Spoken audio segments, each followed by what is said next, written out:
আসসালামু আলাইকুম বন্ধুরা, সবাই কেমন আছেন? আমি খানস গ্লোবাল থেকে আছি, খান জোবায়েদ হোসেন আপনাদের সাথে বাংলাদেশের গার্মেন্টসের বর্তমান অবস্থা নিয়ে আপনাদের সঙ্গে কিছু আলাপ আলোচনা করে দিই। নাম্বার ওয়ান, আপনাদের পরিবারে হয়তোবা অনেকেই গার্মেন্টস জগতে চাকরি করে। আর নাম্বার টু, অনেকেই ব্যবসা বাণিজ্য করে, হয় স্টক লটের ব্যবসা, নয় আপনার বায়ারের ওয়ার্ডারের ব্যবসা, অথবা গার্মেন্টস ফ্যাক্টরি মালিক, কারখানার মালিক, টেইলারিং ব্যবসা, অথবা ব্র্যান্ডের শোরুমের ব্যবসা, অনলাইনে কাপড়ের ব্যবসা। তো এই ব্যবসাগুলোর মধ্যে আমরা 3-4টা ভিডিও আজকে করব। শর্টকাটে প্রতিটা ভিডিও করার চেষ্টা করি, দেখি কি বোঝাতে পারি আপনাদের। বাংলাদেশের গার্মেন্টসের ব্যবসা বর্তমান কি অবস্থা, এবং ইদানিং দেখা যাচ্ছে কিছু যে গার্মেন্টস ধ্বংসের উপরে কিছু অনলাইনে পোস্ট, তারপরে ভাইরাল কিছু ইস্যু, এগুলো দেখা যাচ্ছে। তো বাংলাদেশের গার্মেন্টসের ব্যবসা কিন্তু আরও 6 মাস আগে ধ্বংস হয়ে গেছে। এই জিনিসটা হয়তো আপনারা জানেন না। আপনারা যারা সাধারণ দর্শক হয়তোবা গার্মেন্টস জগতে নাই, তারা জানেন না, অথবা আপনাদের পরিবারে কেউ যদি এই জগতে থাকে, তার স্যালারি যদি না বাড়ে, চাকরি যদি চলে যায়, অথবা খালি লস খেতে থাকে, তাহলে আপনারা হয়তোবা চিন্তা করতেছেন আপনার জামাই, আপনার ভাই, অথবা আপনার বাবা এরা বোধহয় অযোগ্য, অথবা টাকা পয়সা বোধহয় বাইরে কোথাও ধ্বংস করে ফেলতেছে। তো এইগুলো আসলে মানুষের মন তো বিভিন্ন রকমের, যার মন যেটা বলে ওঠে। কিন্তু বাস্তবটা হলো, দেখেন, খুব সুন্দর একটা জিনিস আপনাকে দেখায় দিই, মন দিয়ে দেখেন। এই যে ম্যাপটা দেখতেছেন না, গুগল ম্যাপের থেকে আপনাদের ম্যাপটা দেখায় দিচ্ছি। আপনি দেখেন, আপনার এই যে আমেরিকা, এটা হচ্ছে গরিব রাষ্ট্রগুলো, দক্ষিণ আমেরিকা, হ্যাঁ। আর এটা হলো উত্তর আমেরিকা প্লাস কানাডা। সারা বিশ্বের বড়লোক বায়ারগুলো, কোটি কোটি টাকার বায়ারগুলো অথবা দামি ব্র্যান্ডগুলো এই জায়গাটায় তারা ব্যবসা বাণিজ্য করে। আরও একটা চমৎকার জায়গা, সেই জায়গাটা কোথায়? সেটা হচ্ছে ইউরোপ। এটা হচ্ছে আপনার ইংল্যান্ড, হ্যাঁ, এটা আয়ারল্যান্ড, এখানে আছে পর্তুগাল, স্পেন, এখানে জার্মানি, ইটালি, হ্যাঁ। তো এই যে দেশগুলা, ডেনমার্ক, জার্মানি, ইউক্রেন, এই দেশগুলা যে অর্ডারগুলো দেয়, আর এই যে আমেরিকার যে দেশগুলো দেখাইছিলাম, অর্থাৎ আমি একটু পাশাপাশি রেখে দেখাই, এই হলো আমেরিকার এই উন্নত দেশগুলা, আর ইউরোপের এই উন্নত দেশগুলা যে অর্ডারগুলো দেয়, সেই অর্ডারগুলো আসে কোথায়? বাংলাদেশে দেখেন।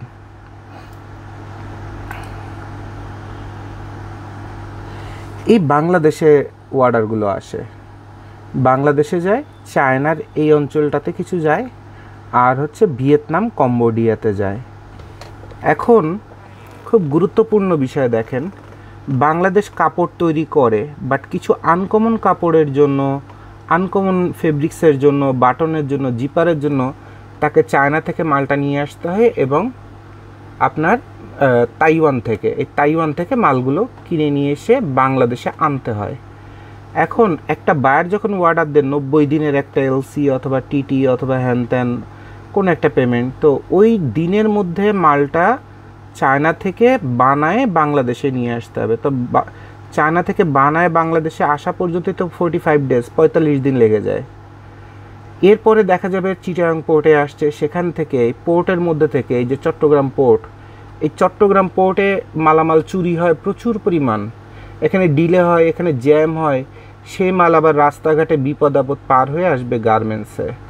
এবার গার্মেন্টস এটা হবে সেলাই হওয়ার পরে আবার এটা যাবে চট্টগ্রামে যাওয়ার পরে চট্টগ্রাম থেকে আবার সেটা যাবে কোথায়?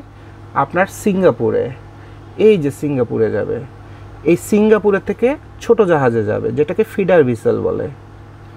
এরপর এই সিঙ্গাপুরের থেকে জাহাজ রওনা দিবে, এই হয়ে এখান থেকে হয়ে সুয়েজ খাল হয়ে এটা কোথায় যাবে? আপনার এই ইউরোপে মালটা ঢুকবে। খুব মন দিয়ে দেখেন, বাংলাদেশের থেকে দেখেন, এই মনে করেন বাংলাদেশের গাজীপুরের একটা ফ্যাক্টরি, এই গাজীপুরের একটা ফ্যাক্টরি মালটা তৈরি করে চট্টগ্রাম পোর্ট পর্যন্ত যাবে ট্রাকে করে, 1 লাখ টাকা খরচ আছে মনে করেন।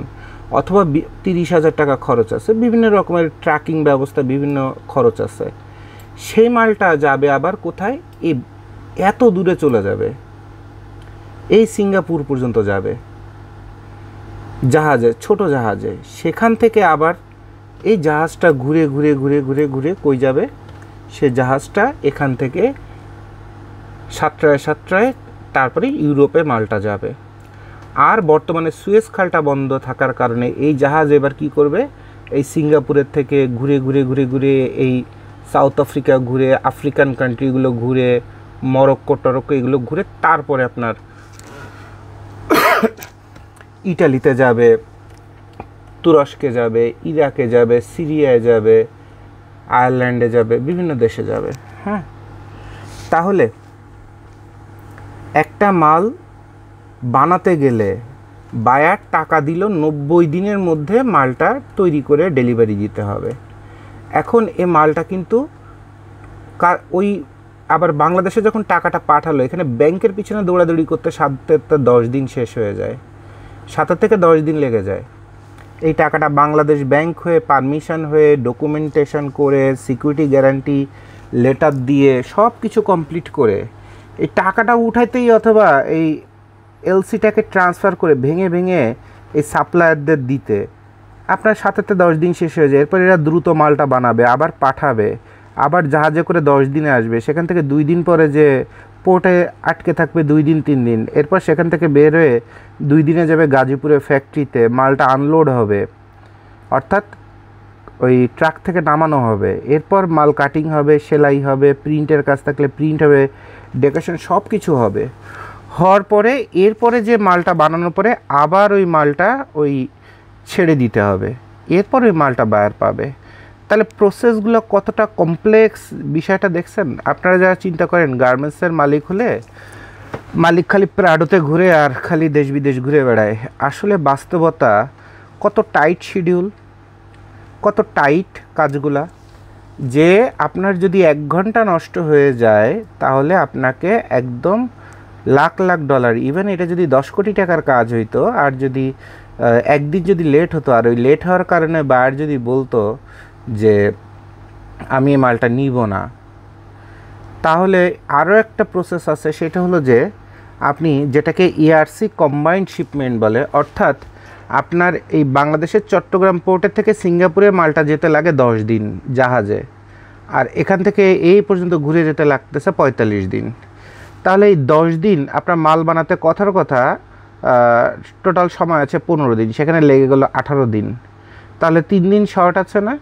এই 3 দিন কীভাবে মেকআপ করবেন? তখন গার্মেন্টস কোম্পানির মালিক একটা লস দেয়। লসটা কি? যে এখান থেকে বিমানে করে মালটা এখানে পাঠায় দেয় 1 দিনের মধ্যে, 2 দিনের মধ্যে। এই যে এইটুকুন জায়গা জাহাজে যেতে 10 দিন লাগতো, সেখানে এখন লাগবে কথার কথা মাত্র 3 দিন অথবা 2 দিন। এইটুকুনি হচ্ছে তার টাইমটা সেভ হলো, কিন্তু বিনিময়ে কিন্তু তার বিশাল একটা লস গেল। জাহাজে মাল পাঠাতে গেলে যা খরচ হয়, বিমানে পাঠাতে গেলে তার ডাবল অথবা ডাবলের বেশিও খরচ হয়ে যায়। তাহলে এটি কিন্তু গার্মেন্টস মালিকের একটা লস, শুধু 2-3 দিন দেরি হওয়ার জন্য অথবা 1 দিন লেট হওয়ার জন্য। এই যে জাহাজটা ধরতে পারলো না, এই 1 দিন লেট অথবা 1 ঘন্টার লেট অথবা 1 সেকেন্ডের লেট, জাহাজ ছেড়ে গেছে, মালটা উঠলো না, এটার জন্য তাকে দেখা যাবে হাজার হাজার ডলার অথবা লক্ষ লক্ষ ডলার তাকে ড্যামারেজ দিতে হবে। আর যদি আরও বেশি লেট করে ফেলে আর সেই মালটা যদি আপনার পুরোটাই যদি বিমানে যদি পাঠাইতে হয়, তাহলে ওই গার্মেন্টসের মালিক ওই যে অর্ডারটা করছে সে পুরো দেউলিয়া হয়ে যাবে। এবার দেখেন বায়াররা যখন অর্ডারটা দেয় তখন এই অর্ডারের প্রাইসটা তো তারা সামান্য, তারাও তো খুব রেট টেট এগুলো জানে যে কয় টাকা কী খরচ হবে এই মালটা বানাইতে, এই মালটা বানাইতে কত কী খরচ হবে, তো সে অনুযায়ী সামান্য একটা লাভ ধরে বায়ার অর্ডারটা দেয়। কিন্তু অর্ডারটা যখন বাইং হাউসে আসে, আর বাইং হাউস কথার কথা অর্ডারটা পেলেও $4.5, কিন্তু সে কিন্তু ফ্যাক্টরি খুঁজতে থাকে মালটা কীভাবে $2 বানানো যায়, অর্থাৎ অর্ধেক লাভই বাইং হাউস খেয়ে ফেলে দেয়, খেয়ে ফেলে দিয়ে আপনার এই ফ্যাক্টরিগুলোকে বাকি অর্ধেক দেয়। আর এই যে অর্ধেকটাই বাইং হাউস খেয়ে ফেলে দিল, এইটা হচ্ছে বাইং হাউসের রাতারাতি বড় হওয়ার রাস্তা। আবার এই যে এই মালটা বানানো থেকে শুরু করে সুতা কাটা থেকে শুরু করে কেনাকাটা থেকে শুরু করে জিপার বাটন যা যা করতে চান সব জায়গা থেকে আপনার নিজস্ব লোকজন ওখান থেকে চুরি করা শুরু করবে। ইভেন আপনি যে চায়নাতেও যে ফেব্রিক্সটা তৈরি করতে দিবেন অথবা তাইওয়ানে একটা বাটন বানাইতে দিবেন, ওরাও এটার মধ্যে কোয়ালিটি চুরি করে এর মধ্যে ব্যবসা করবে।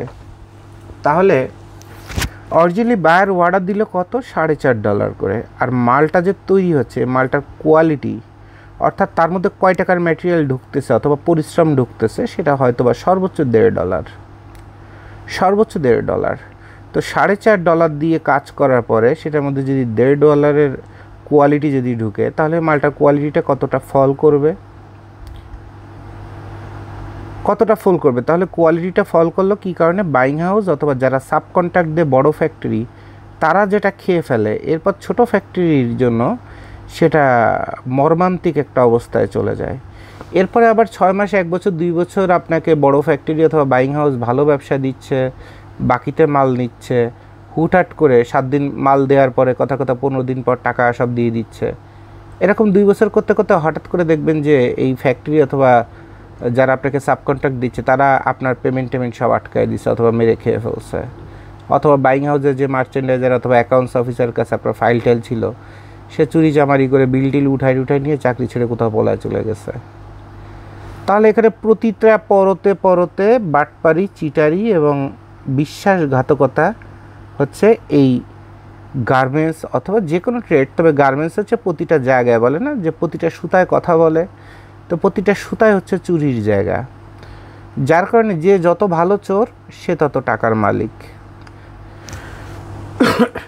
এবার দেখেন আমরা যে ভুলটা করলাম, যে আমাদের সরকার ব্যবস্থায় যে গত 20, 30, 50 বছর ধরে মানুষ এইভাবে মাল নিচ্ছিল, তো আমরা একটা ইন্ডিয়া অথবা মিডল ইস্টের একটা ফাঁদে পড়লাম। সে ফাঁদটা কি? যে আমরা ম্যান পাওয়ার দেশের বাইরে পাঠাচ্ছি। সরকার এটা ডিক্লেয়ার করে দিয়ে রেভিনিউ দেখাইলো, বিশাল রেভিনিউ জেনারেট হচ্ছে, অনেক টাকা ইনকাম হচ্ছে, যেটা দিয়ে পদ্মা ব্রিজ পর্যন্ত বানায় ফেলা যাচ্ছে। তো প্রবলেমটা দেখেন যে এত মানুষকে পাঠাইছে এবং আমাদের দেশে যে দক্ষ কর্মী, এই কর্মীদের কারণেই শুধুমাত্র এই বায়ারগুলো এত দূর এসে এত ভোগান্তির পরে মাল তৈরি করতো। আর এখন যেটা হচ্ছে কি, এখন আমরা আমাদের কর্মীদের সব পাঠিয়ে দিছি আপনার কোথায়? এই যে ইসরায়েলের পাশে, জর্ডান, তারপরে আপনার সিরিয়া, অর্থাৎ এই যে রাষ্ট্রগুলো, এই যে জর্ডান, লেবানন, হ্যাঁ, এই যে সিরিয়া, তারপরে ইরাক, কুয়েত, এই আশপাশ অঞ্চল, তারপরে তুরস্ক। তো এইসব অঞ্চলে যখন আমরা আমাদের লোকজনদের পাঠায় দিলাম, তো তখন কি করতেছে জানেন? তখন একটা অসাধারণ ভালো একটা ঘটনা ঘটতেছে, খুব মন দিয়ে দেখেন। এই যে ইন্ডিয়ার যত ব্যবসায়ী আছে, এই ইন্ডিয়ার যত ব্যবসায়ী, হ্যাঁ, এই ইন্ডিয়ার যত ব্যবসায়ী আছে, তারা ইন্ডিয়া থেকে লোক নিচ্ছে, প্লাস এই বাংলাদেশ থেকে লোক নিয়ে তারা দেখতেছে যে বাংলাদেশ এত অর্ডার পাচ্ছে, তারপরে ভিয়েতনাম এত অর্ডার পাচ্ছে, চায়না এত অর্ডার পাচ্ছে, ওই ইউরোপের উপর ভরসা করে। তাহলে আমরা একটা কাজ করি, ইন্ডিয়ানরা যেটা চিন্তা করলো, আমরা এই ইউরোপ আর এশিয়ার মধ্যের ঘাঁটি হচ্ছে তুরস্ক, সিরিয়া, জর্ডান, আমরা এই অঞ্চলে চলে যাই, যে এখানে গার্মেন্টস তৈরি করি। আর এই বাংলাদেশ, ইন্ডিয়া থেকে, এইসব জায়গা থেকে সব গরিব মানুষ অথবা ওয়ার্কারদের নিয়ে ওখানে তাদের একটু ফ্যাসিলিটিস বাড়ায় দিই। যখন ফ্যাসিলিটিসটা বাড়ায় দিল, তখন লাভটা কি হলো দেখেন। এই জায়গাতে গার্মেন্টস ফ্যাক্টরিগুলো এই এরিয়াতে বিশালভাবে ডেভেলপ করলো। এখন এই যে ইউরোপের বায়ার কি করতেছিল?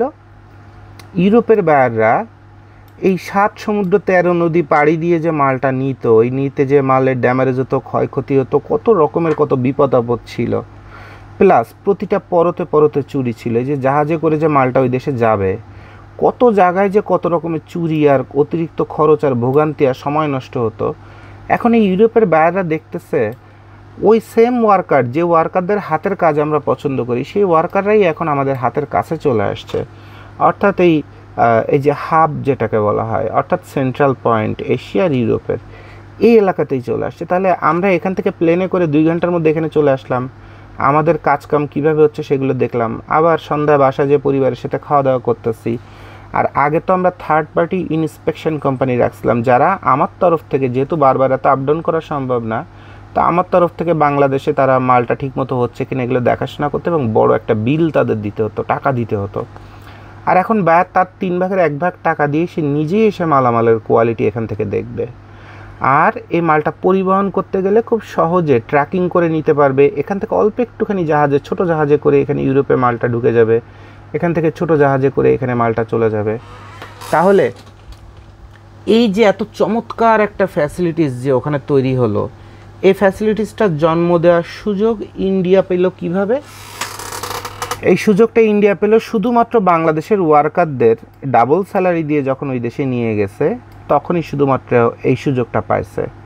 আর এরপরে রাজনৈতিকভাবে যখন বাংলাদেশকে দুর্বল করে দিছে, সরকার ব্যবস্থা থেকে শুরু করে সব কিছু, এবং সরকারের টিকায় থাকতে নির্বাচনে জিততে বলেন, টিকায় থাকতে বলেন, বিভিন্ন পলিসি দেওয়া হচ্ছে যে তোমার দেশের গার্মেন্টস ওয়ার্কাররা যদি তোমাকে ভোট দেয় তাহলে তোমার আজীবন তুমি নেতা নেত্রী থাকবা, তাহলে তাদের বেতন বাড়ায় দাও। তোমার পকেট থেকে তো দিবা না, গার্মেন্টস মালিকরা দিবে। তো গার্মেন্টস মালিকরা যখন এখন 8,000, 10,000, 9,000 টাকার বেতন 18,000, 20,000, 22,000 করে দিতে যাচ্ছে, তখন কস্টিং অনেক বেড়ে যাচ্ছে। তো এখন এখানে কস্টিংটা এই যে বেড়ে যাওয়ার পিছনে কিন্তু যে রাজনৈতিক যে পলিসিটা খাটানো হলো, পলিসিটা তো এখন গার্মেন্টস ওয়ার্কাররা আগে যে গেঞ্জিটা এখানে $4 বানাইতে পারতো, এখন তার বানাইতে গেলে এবং দ্রব্যমূল্য থেকে শুরু করে সব যখন বেড়ে গেল, এখানে এই $4 মালটা বানাতে গেলে $6 লাগবে।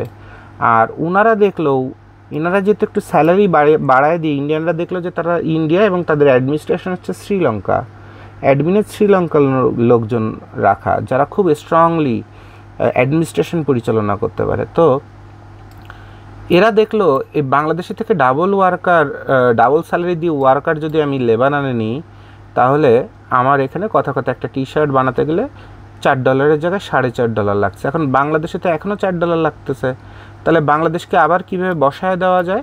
তাহলে এবার বাংলাদেশের ভিতরে সরকার ব্যবস্থা খারাপ করে দাও, তারপরে ওয়ার্কারদের বলে দাও যে তাদের এত বেতন না হলে তারা চাকরি করবে না, এটা তাদের উপর মানবাধিকার অথবা কেসে অমানবিক খারাপ নির্যাতন করা হচ্ছে, যে তাদের উপর তাদের ঠকানো হচ্ছে, তাদের ভালো মতো বেতন দেওয়া হচ্ছে না, যে বেতন দিয়ে তাদের সংসার চলতে পারে। এই কথাগুলো যখন তাদের ব্রেনের মধ্যে ঢুকায় দেওয়া হলো, তখন কিন্তু এই গার্মেন্টস মালিকরা দেখলো বাংলাদেশে বসে এখন একটা টি-শার্ট $6 নিচে বানাইতে পারতেছি না, $5.5 লাগছে বানাইতে, আর 50 সেন্ট কথা লাভ। এখন এই যে সে যখন বায়ারকে বলছে যে $6 আমি বানাতে পারবো, আর ওই যে ইন্ডিয়ানরা অতিরিক্ত বেতন দিয়ে তারপরে এই লোকগুলাকে এখানে নিয়ে গেল, এই জায়গাটাতে নিয়ে গেল, জর্ডান, সিরিয়া, তুরস্ক এইসব জায়গাতে নিয়ে গেল, তখন ওরা যে ওই ওয়ার্কারদের একটু বেতন বাড়ায় দিছে, তারপরে কিন্তু তারা এখন $5 অর্ডারটা নিতে পারছে। এখন বায়ার দেখছে যে একটা টি-শার্টে যদি $1 সেভ হয়, তাহলে 1 কোটি টি-শার্টে $1 কোটি, মানে 120 কোটি টাকা সেভ হচ্ছে। তাহলে ওই বায়াররা কিন্তু অবশ্যই জর্ডান, সিরিয়া, তুরস্ক এইসব জায়গায় চলে যাচ্ছে। আর এই বড় বড় অর্ডারগুলো যখন চলে যাচ্ছে, তখন এই যে বাংলাদেশের যে বড় বড় ফ্যাক্টরিগুলা, যেগুলোতে হাজার 10,000, 20,000 ওয়ার্কার কাজ করে, বড় বড় ফ্যাক্টরিগুলো এবার ওয়ার্ডার শূন্য হয়ে যাচ্ছে, অর্থাৎ ওয়ার্ডার নাই।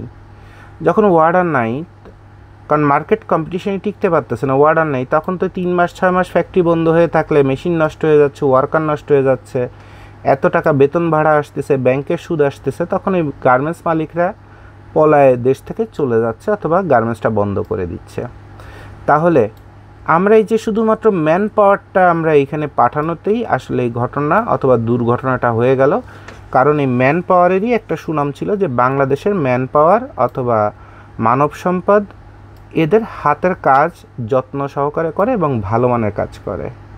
তো এবার দেখেন, ইউরোপ যখন তার প্রোডাকশান হাউস প্লাস বাংলাদেশের লোকজন তার হাতের কাছেই যদি পেয়ে যায়, তাহলে সে কেন বাংলাদেশে কাজ দিবে?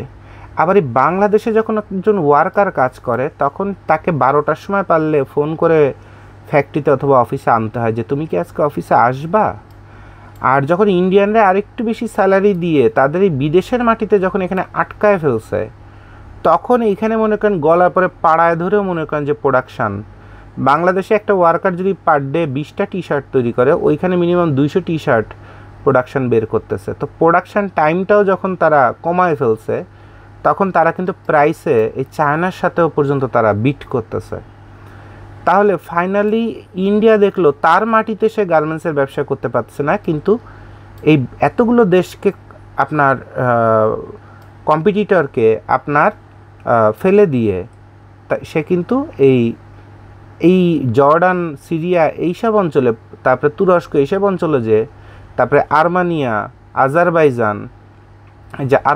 আজারবাইজান এইসব জর্জিয়া এইসব রাষ্ট্রে যে তারা কিন্তু ওই গার্মেন্টস ব্যবসার যে সাকসেস, সেই সাকসেসটা অর্জন করতে পারছে। এবং গত 2-3 বছরে চায়না বলতেছে যে ইন্ডিয়া, ভারত, ইন্ডিয়া, বাংলাদেশ, তারপরে ভিয়েতনাম, কম্বোডিয়াতে গত 20 বছরে চায়না, তাইওয়ান এরা যত গার্মেন্টস মেশিনারিজের সাপ্লাই দিছে, গত 3 বছরে, এই 3-4-5 বছরে এই জর্ডান, তারপরে আর্মানিয়া, আজারবাইজান, তুরস্ক এইসব রাষ্ট্রে মিনিমাম তার 10 গুণ বেশি মেশিনারিজ তারা সাপ্লাই দিছে।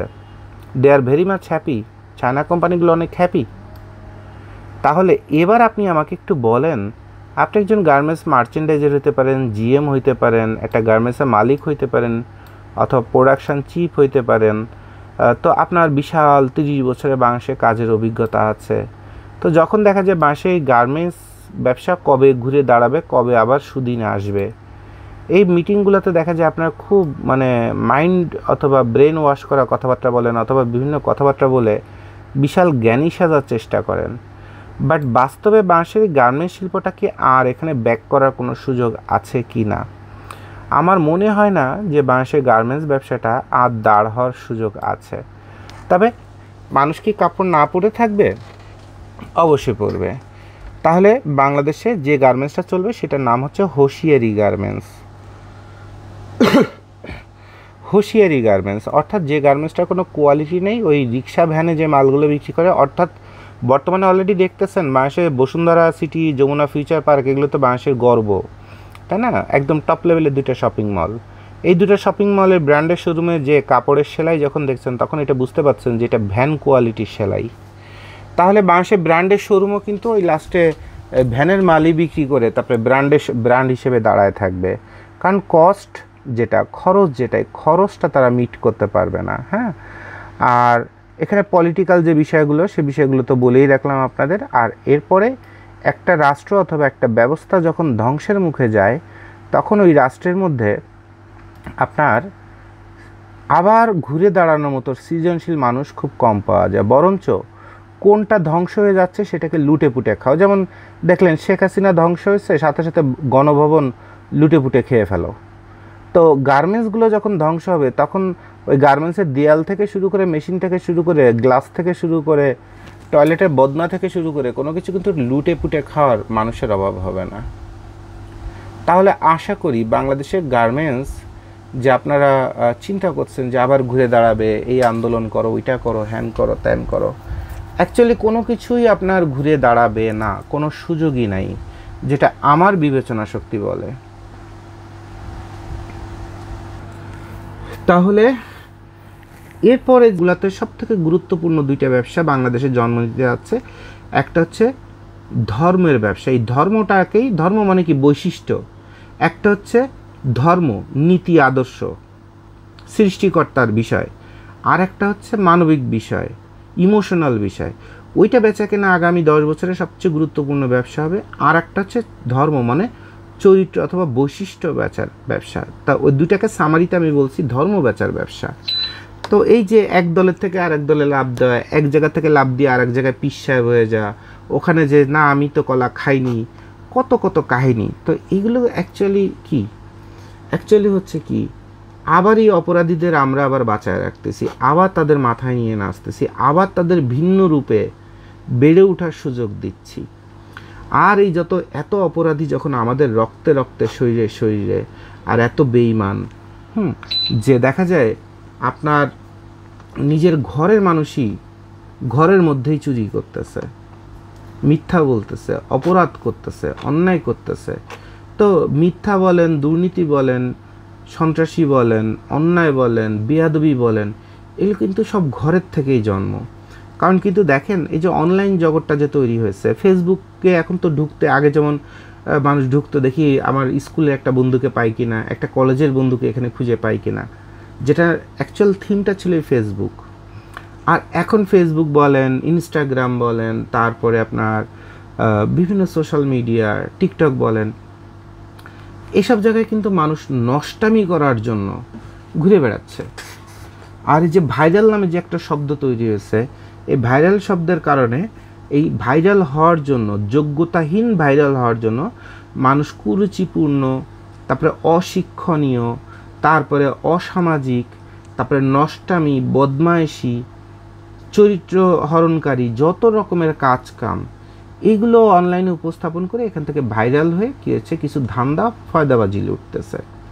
অর্থাৎ আমাদের যে নিউ জেনারেশনটা, যে জেনারেশনের কাছে মোবাইলটা দেওয়া হয়েছে ডিজিটাল পড়াশুনো করার জন্য, এখন মা কিন্তু বাচ্চার কাছে যে আপনার এই মোবাইলটা দিয়ে দিচ্ছে, দিয়ে রান্নাঘরের কাজ করতেছে, কিন্তু বাচ্চাটা কিন্তু ধ্বংস হয়ে যাচ্ছে। কারণ বাচ্চার সামনে এত আনএক্সপেক্টেড জিনিসপত্র চলে আসতেছে, অপকালচার চলে আসতেছে, সেক্সুয়াল অ্যারেঞ্জমেন্ট চলে আসতেছে, যেটা আমেরিকাতে যেমন চলে আসছে। আমেরিকা সরকার করলো কি, বলে দিল যে ক্লাস 5-এর মতো যৌন শিক্ষা প্র্যাকটিক্যালি শেখায় দেওয়া বাধ্যতামূলক, কারণ সেটাকে কন্ট্রোলের বাইরে চলে যাচ্ছে। কিন্তু আমরা কিন্তু যৌন শিক্ষাটাকে আপনার বাধ্যতামূলক করতেছি না, না করে উল্টে এইটা নিয়ে টানা হেঁচড়া, অপরাধ চক্র, থানা মামলা, হাতাহাতি, চড়াচড়ি, কত কিছু বলতেছি।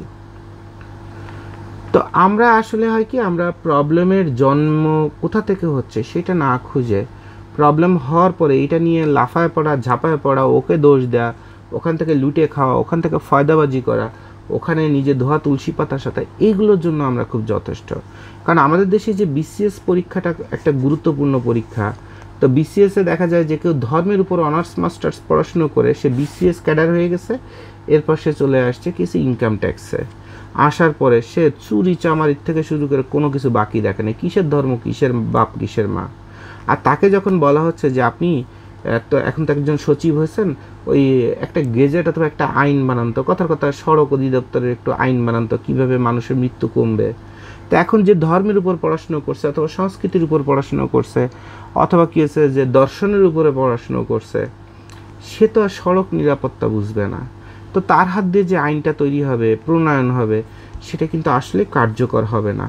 যার কারণে কিন্তু আমাদের দেশে আইনের অভাব নাই। যেমন ওই একটা কথা বলেছিলেন সাকা চৌধুরী সাহেব, যে আকাশের যত তারা, বাংলাদেশে পুলিশ আর আইনের তত ধারা।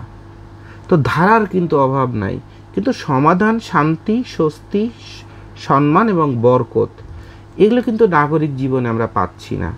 আর না পাওয়ার পরে সেখানে কেন পাচ্ছি না, সেখানে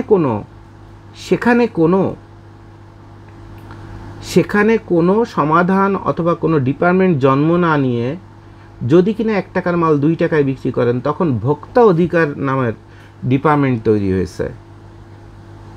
যে আপনি যে 2 টাকা কামাই করতেছেন, 2 টাকা অসময়ে, কথার কথা গরমের সময় কাঁঠাল শীতকালে বিক্রি করলে 50 টাকা বেশি লাভ আপনি করতেই পারেন, এটা ব্যবসায়িক পলিসিতেই আসে। কিন্তু তারা বলতেছে যে এবছর গরমে আমের দাম ছিল কথার কথা 100 টাকা কেজি, আপনি শীতকালে এই আমটাই কেন 200 টাকায় বিক্রি করছেন, তাহলে আপনার নামে মামলা, 2 লাখ টাকা দেন।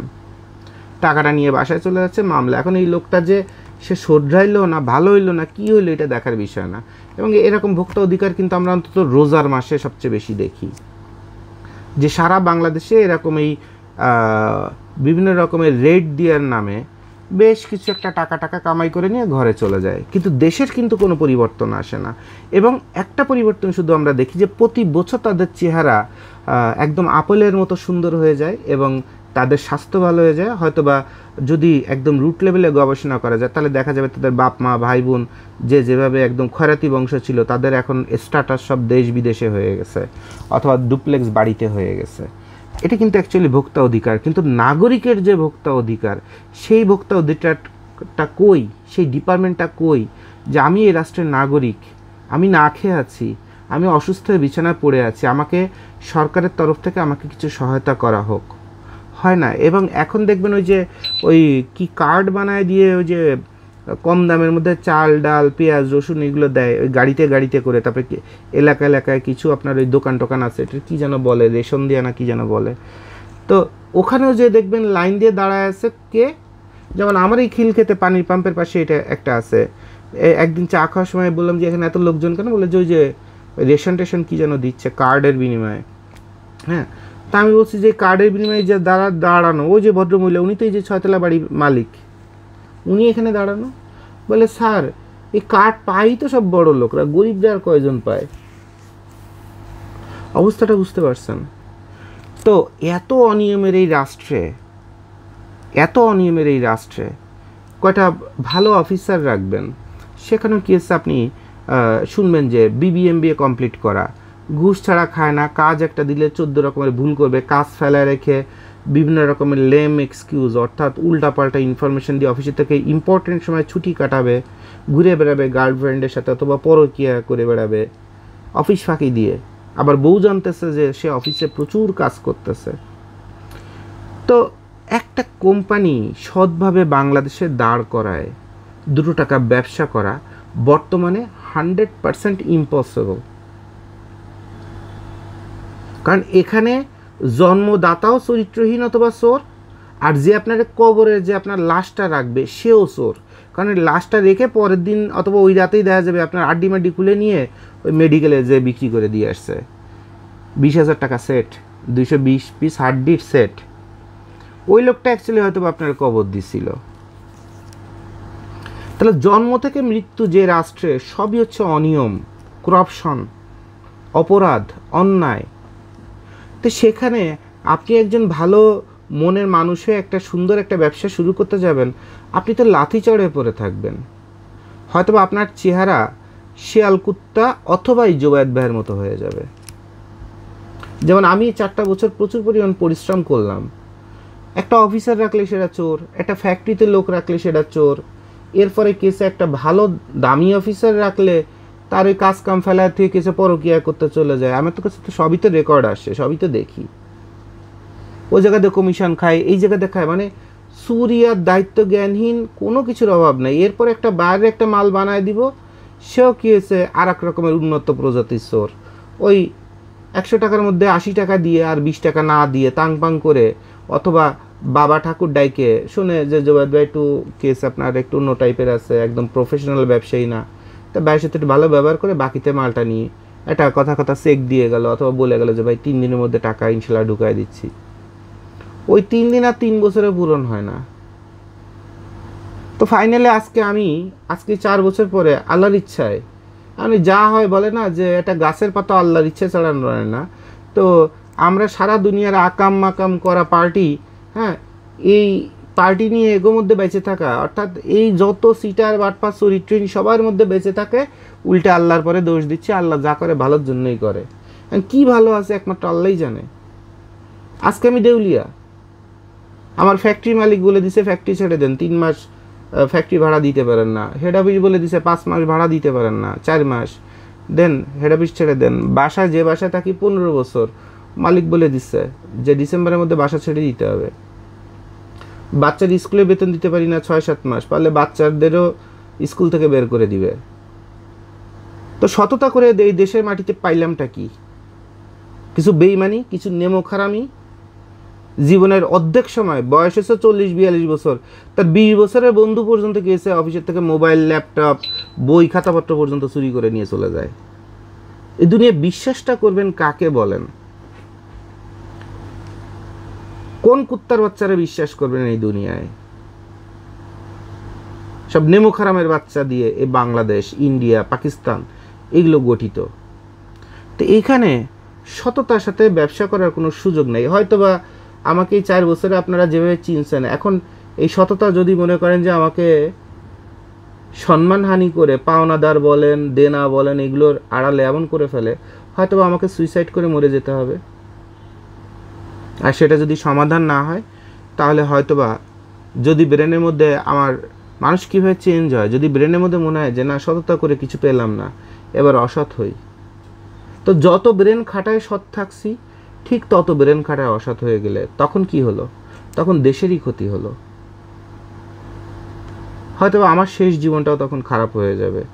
কিন্তু কতদিন মানুষের এত পরিশ্রম করে, কতদিন মানুষের কথা শোনা যায়, গালাগাল শোনা যায়, কতদিন অভাব সহ্য করা যায়।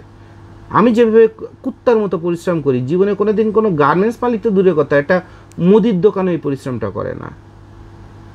একটা মুদির দোকানে এই পরিশ্রম করে না। গত 15 বছরে গত 15 বছরে আপনার এই খালি তো শুনি উন্নয়ন আর উন্নয়ন। ঢাকার মতো জায়গাতে, রাজধানী শহরের উত্তরখান দক্ষিণখানে মোটর সাইকেল বসলে কোমর পর্যন্ত পায়খানার পানি থাকে। যারা উত্তরখান দক্ষিণখান গত 15 বছর ধরে আছেন, অস্বীকার তো করতে পারবেন না, পারবেন? এই খিলক্ষেতে আমারই অফিস যেখানে, এখানেই 10টা বছর এই আওয়ামী লীগ সরকার আমলে আসা অবস্থায় আমরা মোটর সাইকেলে চলতে গেলে মোটর সাইকেলের চাকা শুদ্ধ খুলে বেরিয়ে চলে গেছে। কোমর সমান গু পানি, টয়লেটের পানি, ড্রেনের পানি। 10টা বছর উন্নত হয়েছে, লাস্ট 5-7 বছর উন্নত হয়েছে। আর এখনও দক্ষিণখান উত্তরখানে যে দেখেন এখনও কি অবস্থা। তো এখন সেই উত্তরখান দক্ষিণখানে অফিসের টাকা বাঁচানোর জন্য, বায়ারকে একটু কমের মধ্যে মাল বানায় দেওয়ার জন্য কীভাবে পরিশ্রম করে তার একটু উদাহরণ আপনাদের দেখা, হয়তো আমি খুব লজ্জা পাবো যে একটা কারখানার মালিক হয়ে অথবা একটা গার্মেন্টস অথবা বাইং হাউসের মালিক হয়ে এভাবে কেউ পরিশ্রম করে শুধুমাত্র আপনাদের কমের মধ্যে দুটো মাল বানায় দেওয়ার জন্য। তারপরেও যে দেখা গেছে কাজ করছি 1 লাখ টাকার, উল্টে আরও পকেটের থেকে 20,000 টাকা নাই। কাজ করছি 5 লাখ টাকার, উল্টে পকেটের থেকে 60,000 লস। দেখেন আপনাদের দেখাই, হয়তো আমি খুব লজ্জা পাবো, বাট আপনাদের দেখাই, কষ্টের কথাগুলো আপনাদের দেখাই। এই যে কাটিং টেবিল থেকে শুরু করে যা যা বানাইছি, চুরির অভাব নাই। এরপরে কী হচ্ছে আমার নিজে থেকে দেন না, এই যে দাঁড়িয়েলা বাংলা মাদারচোদ বোঝেন তো, চোর। ইচ্ছা মতো বিল করে যা মন চায় বানাইছে, এরপর সেগুলো আবার বাইরে থেকে লোক এনে ঝালাই টেলাই করে গ্রাইন্ডিং করে সাইজ মেজারমেন্ট করে এগুলো আমার করা লাগছে। এই ফ্যাক্টরিটা যে দাঁড় করছি কতটা পরিশ্রম করে করে করে করে করে দাঁড় করছি দেখেন। সারাদিন প্যান্ট শার্ট টাই পরে মিটিং করছি, কাজ করছি, আবার রাত 2টার সময় নিজে গ্রাইন্ডিং করে ওই যে ঘোড়ার ডিম বানাইছে, লাখ লাখ টাকা খরচ করে বানাইছি, এরপরে আবার নিজে সেগুলো কেটে ফিনিশিং করে নিজের হাতে নিজের মতো করে করছি। একটা বোর্ড দিয়ে একটা টেবিল বানাইতে বললেও কি হয়েছে, ফিনিশিং আসে না, নিজে থেকে থেকে বোর্ডের কাজও পর্যন্ত করছি। মানে একটা পরিশ্রমের মানে সর্বনিম্ন পর্যায়ে কতটা নামা যায়। সরি, এগুলো আমার পুরানো ক্যারিয়ারের ছবি। আচ্ছা, এরপরে দেখেন এই যে উত্তরখান দক্ষিণখান বললাম, তারপরে দিনের বেলায় 4বারও পর্যন্ত আপ ডাউন করছি, ঢাকা গাজীপুর। এভাবে কেউ মোটর সাইকেল জানের রিস্ক নিয়ে কেউ চালায়? ঢাকা নারায়ণগঞ্জ, ঢাকা কেরানীগঞ্জ, সদরঘাট, তারপরে আপনার কি বলে আপনার হচ্ছে গাজীপুর কোনাবাড়ি, তারপরে নরসিংদী, কত জায়গায় রাস্তার মধ্যে কতবার বেঁধে বেঁধে পড়ে গেছে, লাগেজ খুলে খুলে পড়ে গেছে। এভাবে দিনের পর দিন মাল টানছি, আবার প্রোডাকশান যেখানে চলছে সেখানে না থাকলে এগুলো সব কী হচ্ছে, চুরি চামারি বাটপারি কোনো কিছুর অভাব হয় না। তো এভাবে পরিশ্রম করে করে এই 4টা বছর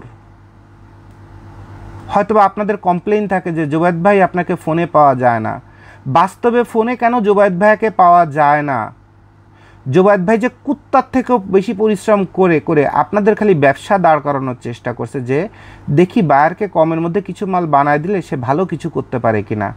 তাহলে সে যদি ভালো করতে পারে, এরকম 5টা 10টা বায়ার যদি এই উত্তরখান দক্ষিণখানের কার্টুন ফ্যাক্টরি থেকে এভাবে অর্ধেক দাঁড়ায় দাঁড়ায় এভাবে কার্টুন এনে নিয়ে আসছি, কারণ একটা লোক রাখার ক্যাপাসিটি আমার বাঁচলো, মাসে 10,000 টাকা বাঁচলো, অথবা গাড়ি ভাড়া চাচ্ছে 1,000 টাকা, আমার মোটরসাইকেলে হয়তো বা 200 টাকার তেলে আসবে 800 টাকা সেভ হবে। ফ্যাক্টরি থেকে কোয়ালিটি করে নিজে মাল বানায় এনে এরপরে নিজের ফ্যাক্টরিতে ভরছি, এরপরে এই কার্টুনে করে আপনাদের মাল দিছি। তাহলে এই গত 4 দিন আগেরও কথা, গত 4 দিন আগের ছবি এটা। আজকে কত তারিখ? আজকে হচ্ছে 5 তারিখ 9 মাস 2024 সাল। 4 দিন আগের কথা। এইভাবে পর্যন্ত এখনও পর্যন্ত মালটা নিই আপনাদের জন্য। তো এই মালগুলোর মধ্যে এখানে 5টা জায়গার মাল আছে, কথার কথা 5 জায়গাতে মাল কিনতে হয়। এক জায়গা থেকে মাল কিনে আর এক জায়গায় টেনে নিয়ে যেতে হয়, রেখে গেলে ওখান থেকে চুরি করে ফেলে, ওটাকে আবার এইভাবে নিয়ে আসতে হয়। রাস্তার মধ্যে কত অ্যাক্সিডেন্ট হয়। গত পরশু দিনে এই মালটা আনার সময় তো টঙ্গী ব্রিজের থেকে নামার সময় একদম ট্রাকের তলে চলে যাচ্ছিলাম। তো সকাল থেকে দেখা যায় সন্ধ্যা পর্যন্ত 10 জায়গা ঘুরে 10টা বায়ারের 10 রকমের জিএসএম, 10 রকমের কোয়ালিটি, 10 রকমের কালার দিয়ে মাল কিনে এনে যখন এরকম ফ্যাক্টরিতে রাখি তখন শরীর কাঁপতে থাকে। বয়স হয়েছে তো, এরপরে আবার কাটিংয়ের সময় নিজে থাকি, বাসায় এসে কোনো মতো একটা গোসল দিয়ে কাটিংয়ের সময় নিজে থাকি, এর মধ্যে আবার বায়ার আসছে, নতুন কাস্টমার, তাদের বিজনেস শেখাইতে হবে, তো এইখানে আবার হেড অফিসে চলে আসি, তাদের সময় দিই, এইটা করে আবার ফ্যাক্টরিতে যে 3টা পর্যন্ত কাটিং বলেন, প্যাটার্ন বলেন, সেলাইয়ের মান বলেন, সব কিছু দেখে লেখালেখি করে পরের দিন সকালবেলার দায়িত্ব আবার বুঝা দিয়ে আবার আর এক কাজে চলে যাই। কিন্তু আপনারা যারা নর্মাল ওই যে ব্যবসা করতে চান, 2-4টে ডিজাইন দেখে মাথার চুল ছিঁড়ে ফেলেন, এরপর জোবায়েদ ভাইকে ফোন দিলে ফোনে পাচ্ছি না, তাহলে উনি বোধহয় একটা চিটার মানুষ, ফোন ধরে না, অথবা দায়িত্ব জ্ঞানহীন মানুষ। আমি আমার একটা পায়ের পশম যেটুকুন পরিশ্রম করে সৎভাবে 2 টাকা কামাই করার জন্য, কারণ আমার জীবনে প্রথম একটা পেন ড্রাইভ আমি ঘুষ খাইছিলাম, আমি বুঝতে পারি না সে গিফট। আর তখন একটা 256 মেগাবাইটের একটা পেন ড্রাইভ 2500-3000 টাকা দাম। তো আমাকে যে কোম্পানির জন্য আমি 8-10টা কম্পিউটার কিনছিলাম, ডেস্কটপ কম্পিউটার, ওই সাপ্লায়ার আমাকে একটা পেন ড্রাইভ গিফট করছিল। কিন্তু ওই পেন ড্রাইভটা যে গিফট হিসেবে নেওয়া যায় না চাকরি করলে, সেটা আমার জীবনে প্রথম চাকরি এবং প্রথম 2 মাসের মধ্যে এই ঘটনা, এটা আমি টের পাইনি। ওই পেন ড্রাইভটা আমার ঘরে আনার আগেই রাস্তার মধ্যেই শুনি আমার ওয়াইফ হাউমাউ করে চিল্লাপাল্লা করে কাঁদতেছে যে আমার ছোট্ট বাচ্চা 1 বছর বয়স ডাইনিং টেবিলে খেলাধুলা করতে গেছিলো, ওই ড্রয়িং টেবিলে গ্লাসটা ভেঙে তার পায়ের আঙ্গুল প্রায় 2 খণ্ড হয়ে গেছে। তো আমি বাসায় এসে ট্রিটমেন্ট করার পর রাতের বেলায় চিন্তা করছি যে আজকের দিনটা এত মন ভালো ছিল, বোধহয় বেশি হাসছি অথবা মজা করছি, এই জন্য বোধহয় আল্লাহ পাপ দিছে। পরে মনে হলো না, হঠাৎ করে 2-3 দিন পরে আমার মনে হয়েছে না, এই যে পেন ড্রাইভটা গিফট নিয়েছিলাম এটা ছিল কমিশন, এটা আমার সন্তানের পথ দিয়ে গেল। ওই পেন ড্রাইভ আমি আবার ওই কোম্পানির কাছে যেয়ে ফেরত দিয়ে আসছি ওইভাবে। কারণ আমার এখনও যদি 20 বছর আগের যদি কোনো একটা ইউএসবি কার্ডের প্যাকেট খুঁজেন হয়তো আমার কাছে পাবেন। আমি কখনো কিছু ফেলি না, মানে না পাততে ফেলি না, অথবা আমার কোনো লোকজন অথবা পরিবারের লোকজন যদি কোনো কিছু ফেলে না দেয়, আমার এখন থেকে, যেমন আমি শিশু শ্রেণীতে যে লেখাপড়াটা করছি, যে পরীক্ষার খাতায় লিখছি, সেই খাতার যে কোশ্চেন শিটটা ছিল, সেই কোশ্চেন শিটটা এখনও এত সাল এই ফাইল এভাবে রাখা।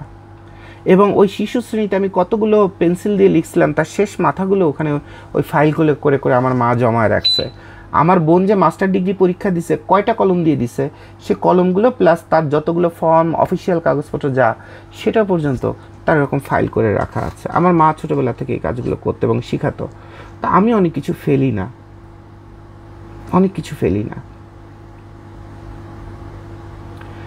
তো ওই প্যাকেট ছিল, সেই প্যাকেটের মধ্যে সেই পেন ড্রাইভ দিয়ে কোম্পানিকে ফেরত দিছে। তো ওনারা বললো যে ভাই আপনি নেগেটিভলি নিয়েন না, এটা আপনাকে ভালোবাসি, আপনার আচার ব্যবহার খুব ভালো, আপনি অনেক বেশি দামাদামি করেন না, এবং আপনি ব্যবসা মানে একটা কর্পোরেটের যে ভদ্রতার যে কালচার, এই সাপ্লায়ার, সবাই তো সাপ্লায়ারের পেটে লাথি মারে, আর আপনি সাপ্লায়ারকে সম্মান করে মাল নেন, এই জন্য আপনার সম্মানে আপনাকে গিফট করছি। এরপর আমি হাত জোর করে করজোর করে আমি তাদের পেন ড্রাইভটা ব্যাক করে দিয়ে আসছি। আর ওই দিন থেকে তওবা করছি, আমার জানা মতে আমি কোনো দিন হারাম কামাই করব না। হয়তো বা দেখা যায় কোম্পানির তরফ থেকে আপনাকে একটা দায়িত্ব দেওয়া হয়েছে একটা কিবোর্ড কেনার জন্য, আপনি দামাদামি করে 430 টাকায় কিনে নিয়ে আসছেন, আর আমি গেলাম, যে দেখলাম ব্যবসা বাণিজ্যের অবস্থা খারাপ, লোকটা দেউলিয়া হয়ে যাচ্ছে, কয় টাকা ভাই? 460 টাকা, আচ্ছা ঠিক আছে দেন। এবার কোম্পানিতে বিল করলাম, এখন অ্যাকাউন্টস অফিসার বলতে পারে তাহলে আমি বোধহয় 30 টাকা চুরি করছি।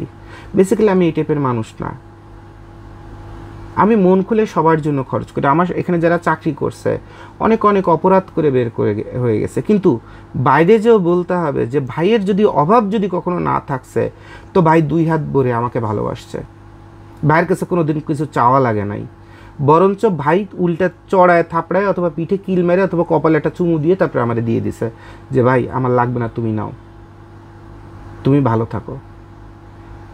আমার পৃথিবীতে সবচেয়ে যদি একজন শত্রুও যদি থাকে, সেও এই কথা, সে যদি তার বাপের রক্ত যদি তার গায়ে থাকে, আমার এই চাকরির জীবন বলেন, ব্যবসা জীবন বলেন, এই কথা তাকে মৃত্যুর আগের দিন হলেও তাকে মনে হলেও তাকে স্বীকার করতে হবে যে না, জোবায়েদ ভাই আমার পেটে কোনো দিন লাথি মারে না, অথবা আমাকে 4 আনা পয়সা ঠকায়নি।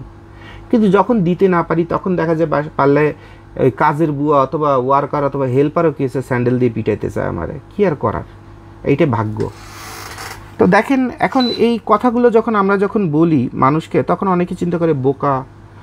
আমার একটা বন্ধু তো চুরি চামারি করে মনে করেন বিশাল কোটিপতি, তো সেও সুন্দর ভাষায় বলে, আরে মামা তুই তো একটা বোকাচোদা থেকে গেলি, আরে বালের বাংলাদেশে তাহলে লাভ আছে, বিদেশ চলে আয়, এই কর অমুক কর তমুক কর, এইসব ল্যাঙ্গুয়েজ বলে। আপনাদের বন্ধুবান্ধবরাও বোধহয় এইসব ল্যাঙ্গুয়েজ বলে, হ্যাঁ, যেটা আপনারা সামাজিকভাবে উপস্থাপন করেন না, আমি উপস্থাপন করে বলে দিলাম। কিন্তু এগুলো আমার মন টানে না, যার কারণে আমার এখনও পর্যন্ত একটা পাসপোর্ট নেই। আমি এখনও পর্যন্ত ইন্ডিয়াতেও পর্যন্ত একটা পা কেন একটু শুয়ে দেখিনি ইন্ডিয়ার একটুখানি মাটি। তো আমি জানি না সময়টা কত কঠিন আসতেছে গার্মেন্টস ট্রেডের জন্য, আরও কত ধ্বংস হবে, কত শকুনি হামলা হবে, কত ব্যাংকক্রাফট হবে, যেগুলো আমি গত 1-1.5 বছর ধরে ধরে গার্মেন্টস ট্রেডে কত রকমের করাপশনের জন্ম নেবে অথবা নিচ্ছে, অথবা কে কী করবে অথবা করছে, এগুলো কিন্তু আমি 1-1.5 বছর ধরে আমি বিভিন্ন ভিডিওতে আপনাদের ইশারা ইঙ্গিতেও বলি না, আমি একদম ডিরেক্ট আপনাদের বলে তারপরে কিন্তু আসতেছি। তো আপনারা সচেতন থাকবেন যেন আপনারা ক্ষতিগ্রস্ত না হন। আবার আপনাদের পরিবারে যারা এইসব ট্রেডের মধ্যে আছে, জি আসসালামু আলাইকুম, একটু বসেন প্লিজ, ভিডিওতে আছি। তো এই ট্রেডের মধ্যে যারা আছেন, গার্মেন্টস ট্রেডের মধ্যে, একটা দেশের সরকার ব্যবস্থা অথবা অনিয়ম অথবা জাতিগতভাবে আমরা যত রকমের অনিয়মের মধ্যে অথবা খারাপ অভ্যাস মানসিকতার মধ্যে আছি, যার কারণে আমাদের দেশে তৈরি হওয়া পাটের ব্যবসাটা ধ্বংস হয়ে গেছে। তারপরে আমাদের দেশে গার্মেন্টসটা এখন ধ্বংস হয়ে যাচ্ছে। আমাদের দেশে যে আপনার শিপইয়ার্ডের যে শিল্পটা ছিল, এটাও ধ্বংসের মুখে। এখন শুধু আর বাকি আছে গ্লাস শিল্প। এই গ্লাস শিল্পটাও যে কয়দিন টিকে একমাত্র আল্লাহই জানে। আর হস্তশিল্প থেকে শুরু করে এগুলো তো শেষ। তাহলে আমাদের এই বাংলাদেশে একজন আর একজনের ছাল চামড়া মাংস আর রক্ত শকুনের মতো ছিঁড়ে খাওয়া ছাড়া এই মুহূর্তে আর কিচ্ছু করার নাই। তো আমরা অবশ্যই আশা করি এর মধ্যেও আমরা স্বপ্ন দেখব যে নিজেদের বদলানোর প্রয়োজনে সবাই এক হয়ে রাষ্ট্রপক্ষ, জনতা, নাগরিক, ধনী গরিব, কোনো কিছু শিক্ষিত অশিক্ষিত এগুলো বিভেদ না রেখে আমরা আমাদের এই রাষ্ট্রের প্রতিটা শিল্প প্রতিষ্ঠানকে কিভাবে ঘুরে দাঁড় করানো যায়, এবং সেক্ষেত্রে আমাদের আরও কয়বেলা না খেয়ে থাকলে অন্তত একটা ভবিষ্যৎ, না খেয়ে গায়ে গতরে একটু পানি খেয়ে বেল্টটা টাইট করে বেঁধে যাতে খুঁতা না লাগে, এরপরে গায়ে গতরে পরিশ্রম করলে অন্তত আমাদের রাষ্ট্রের এক একটা শিল্প আবার মাথাচাড়া দিয়ে উঠবে, আবার আমাদের রাষ্ট্র নিজের পায়ে দাঁড়াবে। এই লোক দেখানো আর মিডিয়াকে দেখানো উন্নয়নের প্রয়োজন নাই, যে উন্নয়ন স্টেজ শুদ্ধ ভেঙে পড়ে যায়। মুখ দিয়ে বলবেন আপনার উন্নয়ন আর ওপাশে ভেঙে পড়ে যাবেন চাক্ষুষ প্রমাণে, এগুলো করার দরকার নেই। বাস্তব উন্নয়ন দরকার, কারণ আমরা এই যুগে এত দ্রুত আমরা যে কোনো শিক্ষা গ্রহণ করতে পারি, এটা সারা বিশ্বে এত ব্রিলিয়ান্ট স্টুডেন্ট অথবা সন্তান ইন্ডিয়ার বাংলাদেশ ছাড়া আর বোধহয় কোথাও জন্মায় না। তো আমরা যদি সেই গ্রহণ করার, ভালোটা গ্রহণ করার ক্ষমতা রাখি এবং গ্রহণ করার একবার শুরু করে দিই, তো ইনশাল্লাহ বাংলাদেশ বলা লাগবে না যে উন্নত হয়েছি, উন্নত হয়ে যাবে। আর আমরা এত পরিশ্রম করার পরও যারা হেরে যাই, আত্মহত্যার পর্যায়ে চলে যাই মানসিকভাবে, তারাও অন্তত হয়তোবা বেঁচে যাব জানে, তাদের পরিবারগুলো বেঁচে যাবে।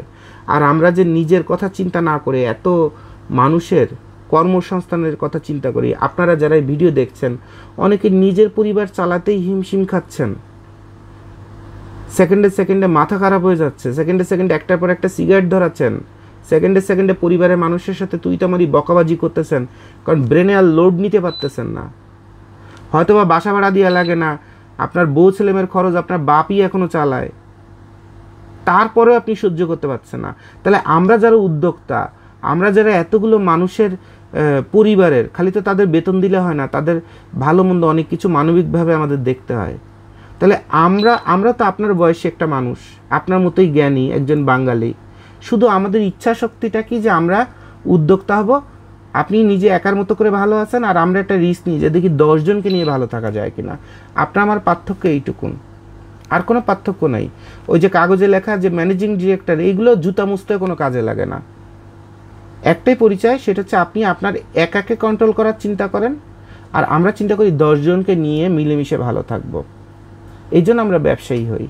তো এখন এই ব্যবসায়ী হওয়া যে কোনো পাপের কাজ না, এইটুকু না আমরা শুধু জাতির কাছে, সরকারের কাছে, তারপরে আইন বিচার, অর্থ মন্ত্রণালয়, বিচার মন্ত্রণালয়, মানে যতগুলো মন্ত্রণালয় আছে অথবা সরকার ব্যবস্থার কাছে, সাধারণ নাগরিকের কাছে, সবার মানে সমাজের প্রতিটা স্তরের মানুষের কাছে আমরা শুধু দাবি করি যে আপনারা এগুলো একটু এনশিওর করেন। আমরা যারা রিস্ক নিতে প্রস্তুত অথবা রিস্ক নিয়ে যাচ্ছি, আমরা ইনশাল্লাহ আপনাদের আরও ভালো রাখতে পারবো। শুধু আপনারা একটু সৎভাবে আমাদের সাথে থাকেন এবং আপনারা একটু ন্যায্য যেটুকুন আমাদের অধিকার, ফ্যাসিলিটিস, সেইটুকুন খালি আমাদের এনশিওর করেন। এরপর দেখেন এই বাংলাদেশকে আমরা ব্যবসায়ীরা কোথায় নিয়ে যাই, আল্লাহ ভরসা। তো বাংলাদেশের গার্মেন্টস আসলে ঘুরে দাঁড়াবে কি দাঁড়াবে না, আমি একজন ব্যবসায়ী, সবচেয়ে ছোট, মানে বাংলাদেশের গার্মেন্টসের জগতে ব্যাঙের ছাতা থেকেও ছোট একজন কেউ যদি থাকে সেটা হলাম আমি। তো আমারই অনুভূতি থেকে সেটা আপনাদের আমি বুঝাই দিলাম, আর প্র্যাকটিক্যালি আপনাদের মানচিত্র ধরে দেখাই দিলাম কি কারণে বাংলাদেশে আগের মতো বায়ার ওয়ার্ডার আর আসা সম্ভব হবে না। তো যারা এটাতে সন্তুষ্ট না তারা অবশ্যই গার্মেন্টস সেক্টর থেকে বের হয়ে যে অন্য কোনো সেক্টরে আপনাদের ক্যারিয়ার তৈরি করে নেবেন দিনের পর দিন কষ্ট না করে। আর যদি চিন্তা করেন যে না আমরা সমষ্টিগতভাবে এয়ারপোর্ট বলেন, চিটাগাং পোর্ট বলেন, এইসব জায়গায় চুরি চামারি বন্ধ করব, ব্যাংকের এলসির যে প্রবলেমগুলো আছে সেগুলো ঠিক করব, এয়ারপোর্টে C&F কাস্টমসের যে বিশাল পাহাড়ি চুরি এবং ভোগান্তির শিকার করায় প্রতিটা ব্যবসায়ীকে, সব ধরনের ব্যবসায়, এই স্রোত দমন না করে বাংলাদেশে এক রাত ঘুমাবো না। পুলিশ যেমন একদম পুরো ছেঁকে ফেলতেছেন, বাংলাদেশে এই দুটো পোর্ট, কাস্টমস লজিস্টিক্স কোম্পানি এবং C&F কোম্পানিকে একদম ফিতার মতো সোজা করে না দিয়ে, ডিসিপ্লিন না করে আমরা ছাড়বো না, এবং একটা মাল যেন চুরি না যায়। এরকম একটা পর্যায়ে যতদিন না যাবে আমরা কিন্তু ব্যবসায়ীরা ব্যবসা করতে পারবো না। তখন হয়তোবা ওই যারা ধর্মারও ব্যবসা করে তারাও ভেবে করবে, অথবা এই ব্যবসা করে যখন দেখা যাবে যে 5 বছর পরে আমি 20 কোটি টাকার দেনা হয়ে গেছি, তখন আমাকে ওই এলাকায় চেয়ারম্যান নির্বাচন করে গম চাল ডাল চুরি করে ওই টাকাটা ওখান থেকে আস্তে আস্তে অ্যাডজাস্ট করতে হবে। তাহলে ফাইনালি আমি যদি চেয়ারম্যান হই, আমার খাটের নিচে কেন গম আর তেল পাওয়া যাবে না, সেটা উত্তর কিন্তু এখান থেকে পেয়ে গেলেন। এবং বড় বড় গার্মেন্টস ব্যবসায়ী অথবা যেসব ব্যবসায়ী প্রায় ধ্বংস হয়ে যেতে চায়, সে কেন নির্বাচনে দাঁড়ায় MP হয়, সেটার উত্তরও এখান থেকে পেয়ে গেলেন, শুধুমাত্র শেষ ঠেকটা দেওয়ার জন্য। তাহলে এই জিনিসগুলো যখন আপনাদের সাথে আলোচনা করে দিলাম, শেখায় দিলাম, জানায় দিলাম, অনেক কিছু আপনারা নিজেরাও জানেন। হয়তোবা নিজের সিকিউরিটির কারণে অথবা লোকজন এইসব কথা বললে অভদ্র বলবে, খারাপ বলবে, এ কারণে মুখ দিয়ে বলেন না, যেটা জোবায়েদ ভাই খুব কাট ক্লিয়ার বলে। তো আসেন আমরা সঠিকভাবে চিন্তা করি, সুন্দরভাবে চিন্তা করি, দেশটাকে সুন্দরভাবে গড়ে তুলি। আর গার্মেন্টস ব্যবসার এই সময়টাতে আসলে কোন দিকে যাচ্ছে, অবশ্যই যে সেটা ভালোর দিকে না, সেটা তো 1 বছর আগে আমি আগের থেকে সিগন্যাল দিচ্ছিলাম আপনাদের। আর এখন মোটামুটি আরও হয়তোবা অল্প কিছুদিনের মধ্যে ধূপধাপ কিছু ধস টের পাবেন, ধূপধাপ কিছু ব্যাংকক্রাফট পাবেন, ধূপধাপ কিছু ব্যাংক দেউলিয়া পাবেন, ধূপধাপ ইউনাইটেড হসপিটালে আমার মতো অসংখ্য মানুষে দেখবেন যে আমি তো সবচেয়ে চুনোপুটি, আমার তো ইউনাইটেড হসপিটালে যাওয়ারও ক্ষমতা না, আমি রাস্তার পাশে মরে থাকতে হবে স্ট্রোক করে। আর ইউনাইটেড হসপিটালে দেখবেন ব্রেন স্ট্রোক করা রোগীর সংখ্যা বাইং হাউসের MD অথবা গার্মেন্টসের MD কী পরিমাণ বাড়ে। আর কত বেশি গার্মেন্টসের মালিক অথবা বাইং হাউসের মালিক অথবা বড় বড় GM-এর বউ, তারপরে PDর বউ, এরা ওই লাস্টে জামাইয়ের কামাই নেই বলে বিভিন্ন জায়গায় ভাড়ায় খেটে বেড়ায়। আর এটাই হবে বাস্তব। তো সবাই ভালো থাকেন, দোয়া করি। এই সব বাস্তবতার মানে নিকৃষ্ট বাস্তবতাগুলো যখন দেখায় দিলাম, এখান থেকে আমরা সমষ্টিগতভাবে মিলেমিশে কিভাবে আমাদের এই সেক্টরটাকে, গার্মেন্টস সেক্টরটাকে বাঁচাবো, এটা নিয়ে সবাই একটু চিন্তা করেন এবং ওয়ার্কআউট করেন।